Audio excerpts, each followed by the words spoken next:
पिछले व्याख्यान में हमने मोहम्मद तुगलक के राज्यारोहण की बात की, उसके स्वभाव की बात की और मुख्यतः उसके द्वारा लागू की गई योजनाओं में प्रथम योजना दोआब में कर की वृद्धि की बात की। अब हम ये बात करेंगे क्या दोआब में कर की वृद्धि की जो योजना मोहम्मद तुगलक की जो पूर्ण रूप से असफल रही वो मूर्खतापूर्ण थी अथवा व्यवहारिक थी। तो जो लोग मोहम्मद तुगलक की योजना को मूर्खतापूर्ण नहीं बताते हैं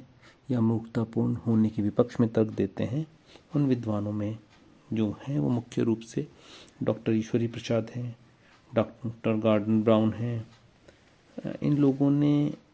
इस बात में तर्क दिए हैं कि मोहम्मद तुगलक के द्वारा जो दोआब में या जो नहरी प्रदेश में कर वृद्धि की गई थी वो कर वृद्धि अनुचित नहीं थी। दोआब से मतलब होता है दो आब मतलब जल, तो जो दो जल का प्रदेश है, दो पानी का प्रदेश मतलब ऐसा प्रदेश जहाँ जो दो नदियों के द्वारा सिंचित हो। तो इस प्रदेश में कर की वृद्धि उचित थी। इस बारे में उपरोक्त विद्वान जो तर्क देते हैं वो कहते हैं कि दोआब का प्रदेश जो था, या उनका पहला तर्क ये है कि दोआब का जो प्रदेश था वो बहुत ही धनवान और उपजाऊ प्रदेश था, इसलिए उस प्रदेश के जो किसान थे वो बढ़े हुए राजस्व को या बढ़े हुए कर को देने में सक्षम थे। अतः सुल्तान के द्वारा ये जो कार्य किया गया था ये अनुचित या अव्यवहारिक बिल्कुल भी नहीं था। दूसरा वो जो तर्क देते हैं वो कहते हैं कि इससे पहले भी जो कर वृद्धि की गई थी इस प्रदेश में वो यहाँ के किसानों के द्वारा बेयर की गई थी या स्वीकार की गई थी और उसके द्वारा कर भी चुकाया गया था। तीसरा तर्क दिया जाता है कि फिरोज तुगलक के शासनकाल में भी कर लगाया गया था और राजस्व कर जो लगाया गया था वो मोहम्मद तुगलक के द्वारा लगाए गए कर से किसी भी प्रकार कम नहीं था। अतः मोहम्मद तुगलक के द्वारा लगाया गया कर भी अव्यवहारिक नहीं था। चौथा जो तर्क दिया जाता है कहते हैं कि कर वृद्धि का उद्देश्य सैनिक शक्ति बढ़ाना था और शासन को सुव्यवस्थित करना था, न कि ये कर शासन राजा के भोग विलास के लिए बढ़ाया गया था। पांचवा जो तर्क दिया जाता है इन विद्वानों के द्वारा कि मोहम्मद तुगलक की योजना मूर्खतापूर्ण नहीं थी, वो ये दिया जाता है कि लोगों की वास्तविक कठिनाई कर वृद्धि से न होकर अकाल से थी कि यदि उस समय या उस वर्ष अकाल नहीं पड़ता तो लोगों के द्वारा या किसानों के द्वारा उस कर वृद्धि की राशि को चुकाना कोई बड़ा मुश्किल कार्य नहीं था। अगला जो तर्क दिया जाता है कहते हैं कि जब सुल्तान को वास्तविक स्थिति का ज्ञान हुआ तो उसने किसानों की सहायता के लिए उचित काम भी किए। और अंतिम जो तर्क दिया जाता है उसमें कहा गया है कि कर वृद्धि की जो योजना थी वो भूमि की उर्वरता को ध्यान में रखकर की गई थी, अर्थात कर वृद्धि मन से ही नहीं की गई थी बल्कि पहले उस भूमि को या उस उपजाऊ भूमि को, वहाँ के लोगों को या वहाँ के किसानों की करों को चुकाने की क्षमता को देखा गया था और उसके बाद में ही ये कर वृद्धि की गई थी। अतः मोहम्मद तुगलक के द्वारा की गई कर वृद्धि कोई उसकी सनक का या परिणाम नहीं था बल्कि एक सोची समझी योजना, एक भूमि पर्यवेक्षण या एक निरीक्षण के पश्चात भूमि को चुना गया था और उस चुनी गई भूमि पर बढ़ा हुआ कर लगाया गया था। अतः ये योजना बिल्कुल भी मूर्खतापूर्ण योजना नहीं थी। दूसरी ओर जो इस योजना के विपक्ष में जो विद्वान तर्क देते हैं वो ये तर्क देते हैं कि इस योजना की असफलता के लिए मोहम्मद बिन तुगलक को भी पूरी तरह से निर्दोष नहीं ठहराया जाता या ठहराया जा सकता। इस बात के पक्ष में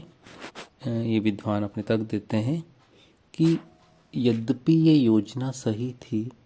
लेकिन इस योजना का कार्यान्वयन सही रूप से नहीं किया गया था और यही कारण था कि ये योजना असफल हुई। अगर सुल्तान के प्रशासनिक मशीनरी के द्वारा इस योजना को ढंग से लागू किया जाता तो ये योजना सफल रहती। दूसरा, विद्वान कहते हैं कि जब अकाल की स्थिति पैदा हो गई थी उस इलाके में या दोआब के इलाके में, जब अकाल की स्थिति पैदा हो गई थी तो फिर कर वसूली में कठोरता को नहीं अपनाना चाहिए था। अगर कर वसूली में कठोरता नहीं अपनाई जाती तो सुल्तान की इस योजना का इतना विरोध नहीं होता। तीसरी बात वो कहते हैं कि साधारण स्थिति में अगर कर वृद्धि की जाती तो असंतोष नहीं फैलता, लेकिन प्राकृतिक प्रकोप और उस पर सुल्तान की निरंकुशता ने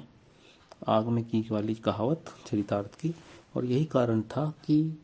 उस योजना की असफलता का धब्बा सुल्तान के ऊपर लगा और इस योजना के बाद से ही सुल्तान जनता में अलोकप्रिय होना शुरू हो गया। अब हम ये बात करेंगे कि ऐसे क्या कारण थे जो दोआब में कर वृद्धि जैसी एक सफल योजना थी वो भी असफल हो गई। तो इसका पहला कारण ये था कि जब दोआब में कर वृद्धि की गई और उसी वर्ष अकाल पड़ा या उसी वर्ष प्राकृतिक प्रकोप हुआ तो दोआब के विद्रोही लोगों ने दोआब की प्रजा में संतोष को बढ़ाना शुरू कर दिया। दूसरा कारण ये था कि सुल्तान के नित्य नए कठोर आदेशों के कारण कुतों, मुकदमों आदि के लिए सरकारी रुपया खजाना कठिन था। ये कुत और मुकदम राजस्व अधिकारी होते थे जो जनता से राजस्व को एकत्र कर कर सरकार के पास जमा कराते थे, और मोहम्मद तुगलक के पहले की जो परिस्थितियां थी वो इन कुतों, मुकदमों या चौधरियों के लिए लाभदायक थी, क्योंकि ये ज़्यादा पैसा वसूल करते थे, ये ज़्यादा राजस्व किसानों से वसूल करते थे और उसका काफ़ी बड़ा भाग अपने पास में रख के और कुछ राशि राजकोष में जमा कराते थे। और जब मोहम्मद तुगलक ने कठोर आदेश इन कुतों, मुकदमों के खिलाफ किए तो इनके लिए सरकारी पैसा हजम कर जाना कठिन हो गया और अपने स्वार्थ के लिए उन्होंने कर वृद्धि का विरोध किया। और इसका दूसरा कारण ये भी है कि इन अधिकारियों को अब ज़्यादा मेहनत या दौड़ धूप करनी पड़ती थी और इससे बचने के लिए भी, इस योजना को सफल करने के लिए भी इन्होंने इस योजना को कार्य रूप देने में शिथिलता दिखलाई। तीसरा कारण असफलता का ये माना जाता है कि स्थानीय हिंदू जो नेता थे उन लोगों ने भी योजना की असफलता का या योजना की असफलता वाले मौके का फ़ायदा उठाया और सुल्तान के खिलाफ जनता को या किसानों को भड़काने का काम शुरू कर दिया। चौथा कारण ये भी माना जाता है कि सुल्तान के समय चूँकि काफ़ी विद्रोह हुए और सुल्तान उस विद्रोह को दबाने में ही व्यस्त रहा।